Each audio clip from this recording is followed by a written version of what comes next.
నవాజ్ అభిలాష్ వాళ్ళ పేరెంట్ అబ్బాయికి ఆరోగ్యం బాగాలని చెప్పేసి ఒక 3 రోజుల క్రితం ఇంటికి తీసుకుని వెళ్ళారనమాట. నేను మార్నింగ్ కాల్ చేసి రజాక్ గారు మనకి అబ్బాయిని తీసుకుని రాలేదు ఏంటి విషయం అంటే, సో తీసుకొని వస్తున్నా సార్ అని చెప్పి 2 మాటలు చెప్పారనమాట. ఏం లేదు సార్, పర్మిషన్ యాక్షన్ 2 days తీసుకున్నాము కానీ వేరే ఊరు వెళ్ళేసరికి లేట్ అయిందని చెప్పంటే, ఏ ఊరు వెళ్ళారంటే అబ్బాయికి ఉన్నటువంటి ఆ ప్రాబ్లం గట్ట మంత్రాలు వేయించడం కోసం ఏదో ఊరు తీసుకెళ్ళారు, మల్కాపురం అట. సో రైట్, ఇంతకీ ఏ మంత్రాలు?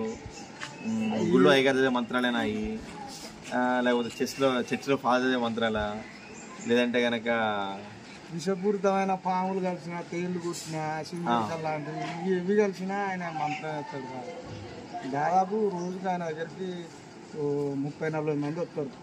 విషపూరితమైన ఏం కలిసినా సరే పాము గారు అని ఏ గారు అని వ్యాపారతోటి ఇస్తాడు. ఆయన అందుబాటులో దూరంగా ఉంటే ఫోన్లు ఎత్తాడు. ఆయన దగ్గర 30-40 కిలోమీటర్లు 50 కిలోమీటర్లు ఉన్న వాళ్ళు అందొచ్చు. ఆయన స్టార్టింగ్ అయితే ఫోన్లు ఆయన నంబర్ దాదాపు కరెక్టే. అని నాకు చిన్న డౌట్, నిజంగా మంత్రాలకు చింతకాయలు రాలవు అంటారు అంటే అర్థం ఏంటంటే, చిన్న కింద కూర్చొని మంత్రాలు వేస్తూ ఉంటే కాయలు కింద రాలిపడవు కదా. ఎండాకాలం అనుకోండి, ఆడ కూర్చొని మంత్రం చదువుతా ఉంటే ఆ గాలి గురించి పడతా ఉంటే మనం ఏమైనా ఉంటామంటే మంత్రాలకి ఆ కాయలు పడ్డానికి ఉంటాం.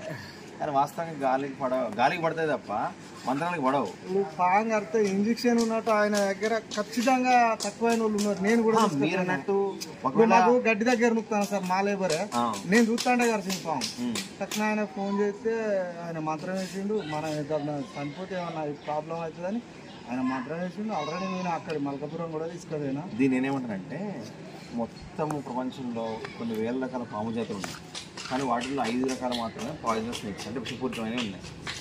విషపూరితమైన పాము కాటేసినప్పుడు ఆయన అక్కడి నుంచి మంత్రం వేసినా ఆయన బతకడు, ఖచ్చితంగా బతకడు. అదే ఏదో పాము కాటేసినప్పుడు అది విషపూరితం కాని పాము అనుకోండి, మనకు తెలియదు వాస్తవం విషపూరితం కాదా అనేది. సో అప్పుడు ఫోన్ చేస్తాం, మంత్రం వేస్తాడు, బతుకుతుడు.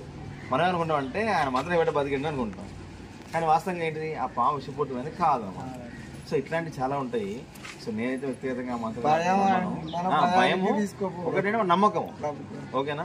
కానీ ఆయన దగ్గరికి అయితే చాలా మంది వస్తారు సార్. వస్తారు కానీ నేను అనుకోవడం అయితే ఈ రోజుల్లో ఇట్లా మంత్రులు మీరున్నట్టు కదా, ఏదైనా పసర పోషణ అనుకోండి, సో మనకు మెడిసినల్ ప్లాంట్స్ ఉంటాయి అంటే వాటితో వాడినాం అనుకోండి, మచ్చల్ లాంటి లేకుంటే ఏదో మన చిక్కేడు అంత మస్తు షేడ్ ఉంటుంది అది ఇస్తాడు. ఇక కాకపోతే ఏంటంటే ఆయన ఏం చదువుతాడో ఆయుర్వేదం ఓకే నో ప్రాబ్లం, అన్ని సపోర్ట్ చేస్తా. కానీ ఈ మంత్రాలు ఇక్కడ పాము కాటేస్తే ఫోన్లు అక్కడ నుంచి చెప్తే ఇక్కడ తగ్గిద్దని మాత్రం అవాస్తవం. సో దయచేసి అబ్బాయికి ఏ చిన్న ప్రాబ్లం సరే మీరు అబ్బాయిని హాస్పిటల్ చూపించండి.